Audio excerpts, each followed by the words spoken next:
Now, you mentioned devices wars and this sort of the massive battle that's going on. What is going to be the thing that we discover in 2012 about who's going to win and who's going to lose?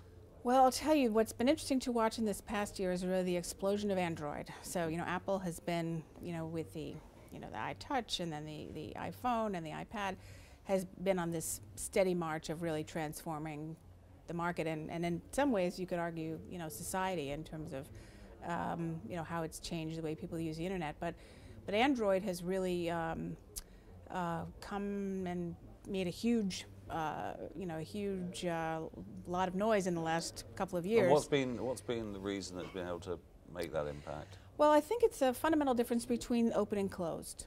And so Apple is very closed. Apple is very end-to-end, want to control the whole process.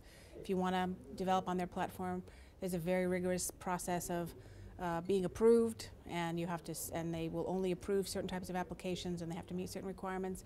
Android, not so much, and in fact, Android, not at all. And so it depends on, I think there's room for both in the market. Some people like the Apple experience, and they'll accept the fact that maybe they can't get Flash, for example, on their iPad. But do you think Apple, post Steve Jobs, he was clearly obsessed with control. Yes. More so than maybe we'd even thought when to read Walter Isaacson's book about him. But do you think that might be a thing as they look at the market and say, well, hang on a minute, perfection may actually not be the right thing? Well, to thrive against Android. I think that's the billion-dollar question. I think, will they open up? Because as I look at these wars and we see kind of how people are using them and how people are using them, for example, throughout the course of a day, you see that people, if you look at how people use smartphones, tablets, and standard computers during the course of a day, there's huge surge in like regular old PC usage during the day, and then in the evening it flip-flops, right? So you have people that are sitting at home at night and regular computer usage drops, tablet usage really goes up, and smartphone usage really goes up.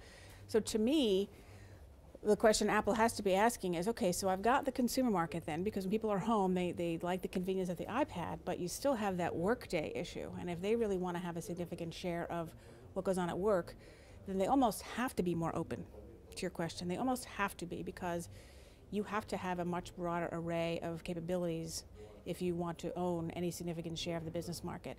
And I think it's not the first time Apple has faced this problem, and they chose to stay closed under Steve Jobs. But will that change? Will Tim Cook be different on that score? I think that's a big question. That's going to be his biggest call. That's going to be his biggest question, I think. And I think that if they do pivot, I think that they have a window, because they still, by and large, are owning the tablet market right now. Most of the traffic that is moving through tablets, tablets or anything similar, is going through an iPad.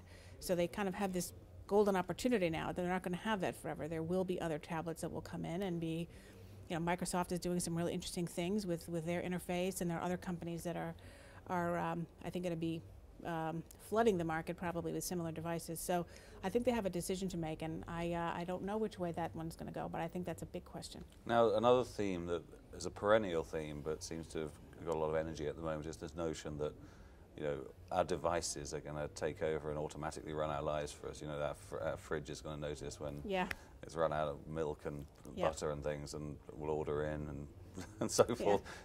How the whole integrated home and so forth, is that really about to happen? Is that finally? There are applications that will lower your shades when you can do all that remotely. When you're sitting there at work and you can check your bathroom or whatever. Exactly. Are we there? Is that going to happen this year? I would say no. I think that it's on the fringe. I know that that's happening in pockets, but I think that where people want to use these devices most are things that they do, day to day.